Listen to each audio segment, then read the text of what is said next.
Un cordial saludo, quien les habla, Jefferson Alexander Rivas Gómez, estudiante del cuarto año de Derecho en la Universidad de los Andes. A través de este medio explicaré el tema número 7 de la materia Derecho Civil 3, Obligaciones, el cual está titulado como Nociones sobre la transmisión de la propiedad. Para comenzar a resumir o hablar de este tema, es necesario establecer el artículo 1161 del Código Civil venezolano, el cual es el principio de transmisión de la propiedad.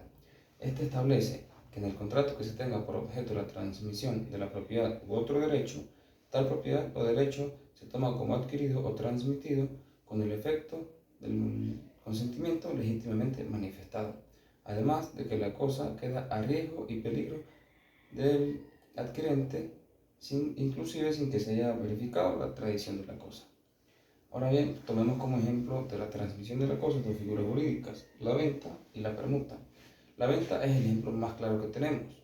El artículo 1474 del Código Civil establece como el contrato que obliga al vendedor a transmitir la propiedad al comprador y el comprador se ve en la obligación de pagar el precio establecido.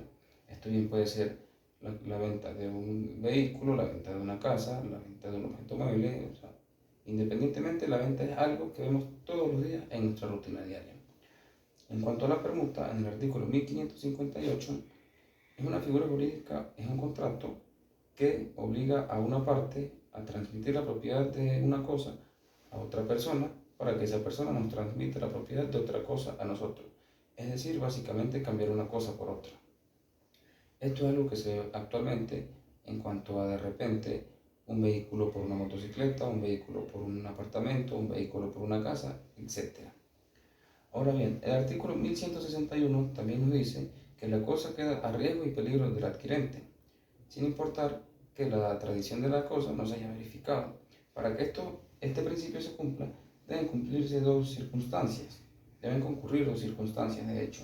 La primera es la del artículo 1334 del Código Civil venezolano, y es que el transmitente de la propiedad no tenga culpa alguna de un daño o pérdida que pueda recibir el objeto o cosa.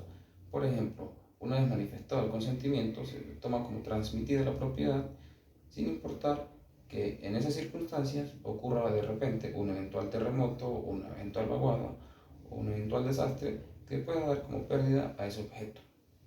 Y tenemos también el principio de género como supuesto, que es que las cosas no sean genéricas para que de esta forma se le aplique el principio de que el género no perece.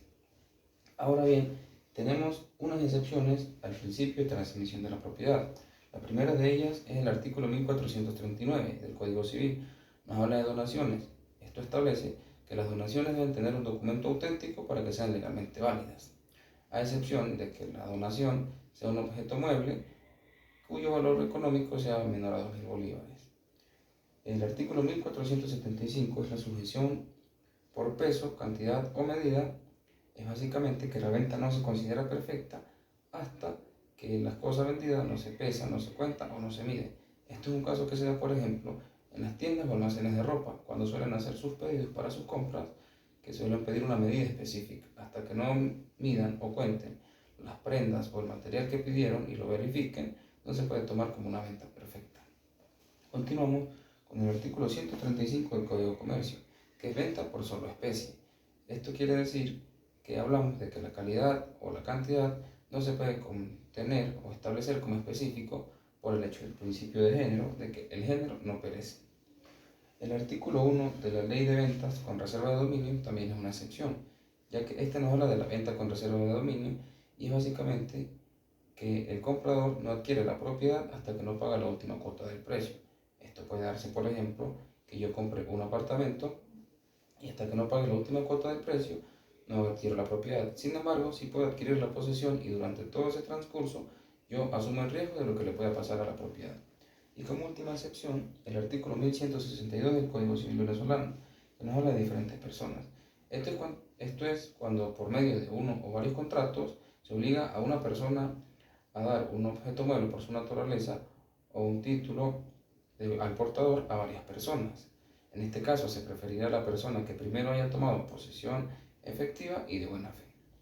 Como último punto, tengo acá 3 artículos que serán los que me ayudarán a responder una interrogante, que es que si un vínculo jurídico puede transmitir un derecho real. Para comenzar, el artículo 769 del Código Civil establece la propiedad y cómo se adquiere. Nos dice que la propiedad se adquiere por la ocupación, por la ley, por la sucesión, por efectos de contrato y por prescripción. Por otra parte, el 1133 del Código Civil nos establece lo que es un contrato, y es básicamente un vínculo jurídico entre dos personas. Y el artículo 1161, como vengo recalcando, es el principio de transmisión de la propiedad. Por tanto, podemos establecer a la interrogante que los modos de adquirir la propiedad, lo que es el contrato en sí y lo que es el principio de transmisión de la propiedad, establecemos que un derecho real se puede transmitir a partir de un vínculo jurídico o por medio de un vínculo jurídico. Sin más que agregar, doy por culminado este tema. Muchísimas gracias.